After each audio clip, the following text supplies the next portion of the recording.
The maternity ward smelled of antiseptic and warm milk, a strange mixture of sterility and new life.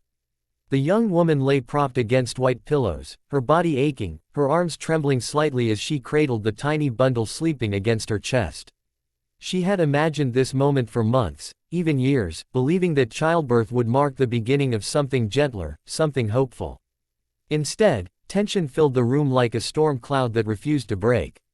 Her mother-in-law stood near the door, arms crossed tightly, lips pressed into a thin, unforgiving line.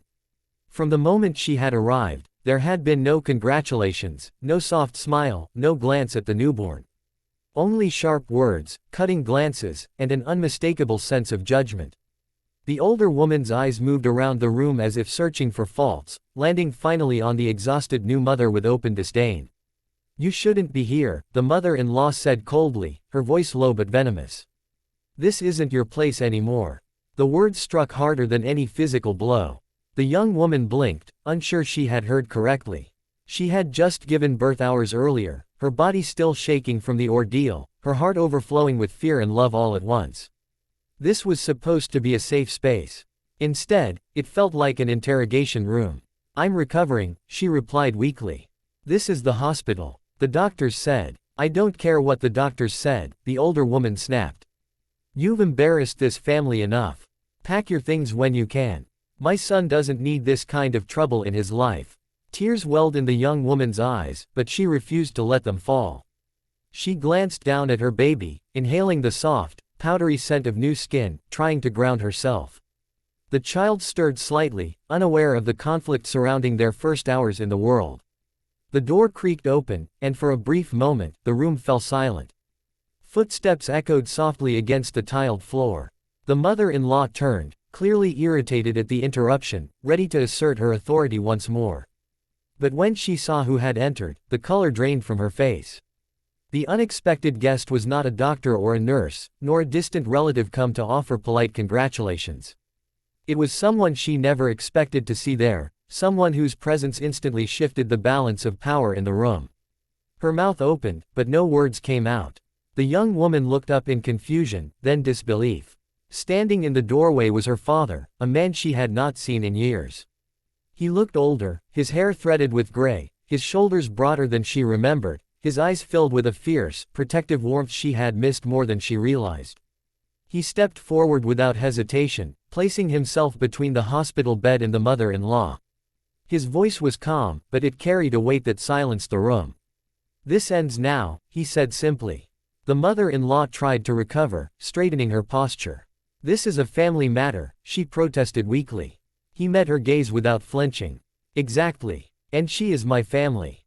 The young woman's breath caught in her throat. For the first time since labor had begun, she felt safe.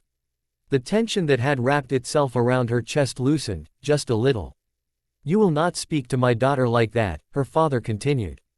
"Not today. Not ever. She just brought a life into this world, and if you think you can throw her out like she's nothing, you're gravely mistaken." The mother-in-law stood frozen, her authority evaporating under his steady gaze. She had expected obedience, fear, tears. She had not expected resistance. Certainly not from a man who looked ready to tear the world apart to protect his child. Without another word, she turned and left the room, heels clicking sharply against the floor, the sound echoing like a retreat. The door closed behind her, and the silence that followed was heavy but different now. It was no longer threatening. It was healing. The father approached the bed slowly, his eyes softening as he looked at his daughter and then at the newborn. "I'm sorry I wasn't here sooner," he whispered. "But I'm here now." The young woman finally allowed herself to cry, quiet tears sliding down her cheeks as years of pain, abandonment, and longing surfaced all at once. He reached out, gently brushing her hair back, his hand warm and steady. Far from the maternity ward, another confrontation was unfolding under bright studio lights. Brendan Fraser sat across from Kelly Clarkson, the atmosphere tense in a way no one in the audience had anticipated.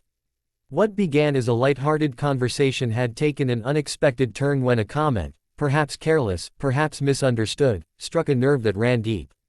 Brendan's smile faded, his body language shifting as he leaned back in his chair. Years of quiet endurance, of navigating an industry that had both elevated and discarded him, seemed to surface all at once. He tried to respond calmly, but the frustration in his voice was unmistakable. "I've spent a long time being talked over," he said, choosing his words carefully. "And I'm not doing that anymore." The audience murmured, unsure whether they were witnessing a candid moment or something that had gone terribly wrong. Kelly attempted to steer the conversation back, but the damage was done. Brendan stood up slowly, nodding politely but firmly. "I think I need to step away," he said. "This doesn't feel respectful." Without waiting for applause or explanation, he walked off the set, leaving behind stunned silence and cameras scrambling to adjust. It was not a dramatic exit fueled by anger, but a quiet assertion of self-worth. A man choosing dignity over discomfort.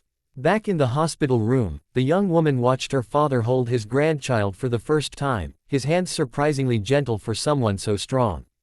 The baby's tiny fingers wrapped around his thumb, anchoring him in the moment. In two very different places, the same truth echoed quietly. Whether in a hospital ward or under television lights, there comes a moment when silence is no longer survival, when walking away or standing up becomes an act of reclaiming oneself.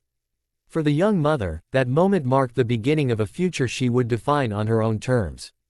For Brendan Fraser, it was a reminder that respect is not something to negotiate. And for those watching, it was proof that sometimes the most powerful statement is simply refusing to accept less than you deserve. The corridor outside the maternity ward buzzed with muted sounds, rolling carts, distant voices, the soft beep of monitors, but inside the room, the air felt thick and unmoving. The young woman lay exhausted on the narrow bed, her body aching in places she hadn't known could hurt. Every breath reminded her of what she had just endured, yet none of that pain compared to the knot tightening in her chest. She stared at the ceiling, blinking slowly, trying to gather strength she no longer had. Her baby slept beside her, tiny and perfect, wrapped tightly in a pale blanket.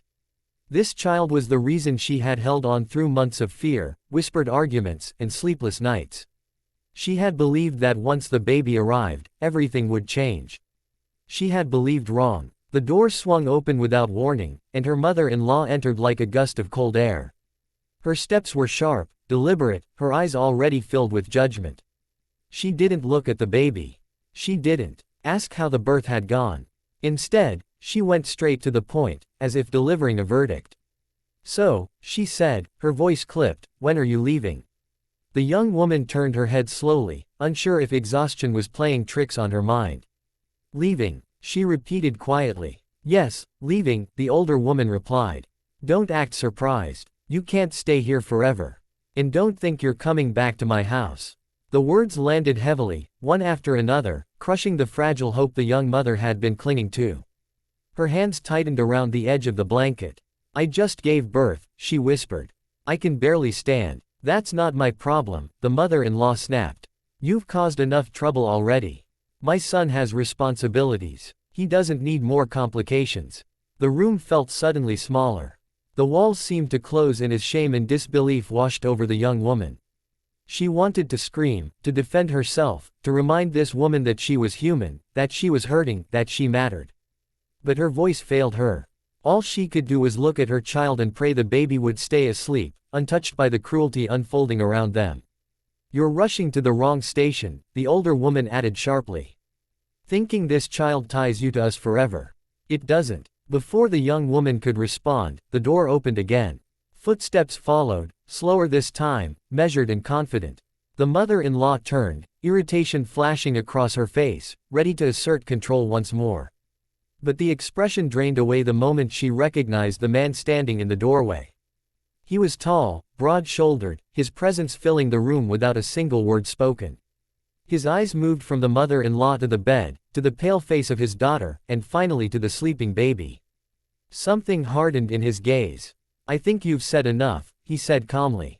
The mother-in-law froze, her lips parting in shock. "You shouldn't be here," she muttered. "And yet," he replied, stepping forward, "here I am." The young woman felt her breath catch. She hadn't known he was coming. She hadn't even known if he still cared after years of distance and silence. But there he stood, placing himself between her and the woman who had been tearing her apart. "You don't get to decide where she goes," he continued. "You don't get to talk to her like she's disposable." The mother-in-law tried to recover her composure. "This is between her and my son." He shook his head slowly. No. This is about basic decency. And you're failing at it. Silence fell, heavy and absolute. The older woman's authority crumbled under his steady gaze. Without another word, she turned and left, the sound of the door closing behind her louder than any argument could have been. The young woman finally exhaled, tears spilling freely now. Her father moved closer, resting a hand gently on her shoulder. "You're not alone," he said softly. "Not anymore." Miles away, under bright studio lights and the watchful eyes of an audience, a different kind of confrontation was unfolding. Brendan Fraser sat on the familiar couch, smiling politely as the conversation flowed. Laughter came easily at first, stories exchanged with practiced ease. But then the tone shifted. A comment landed wrong, dismissive, perhaps unintended, but sharp enough to reopen old wounds. Brendan's smile faltered. He straightened slightly, his eyes reflecting something deeper than irritation. Years of being misunderstood, of being sidelined, of having his voice minimized pressed forward in that moment. He responded carefully at first, trying to redirect, but the tension lingered. The studio audience sensed it, the air growing uneasy. When another remark followed, brushing too close to personal boundaries, something in him settled firmly into place. "I'm not comfortable with this," he said calmly.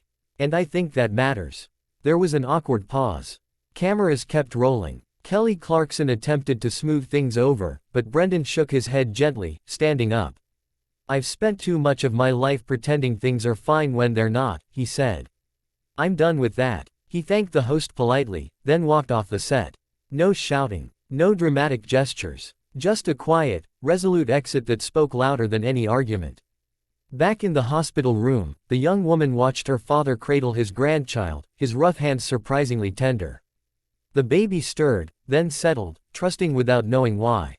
For the first time since the birth, the young woman allowed herself to imagine a future that wasn't defined by fear.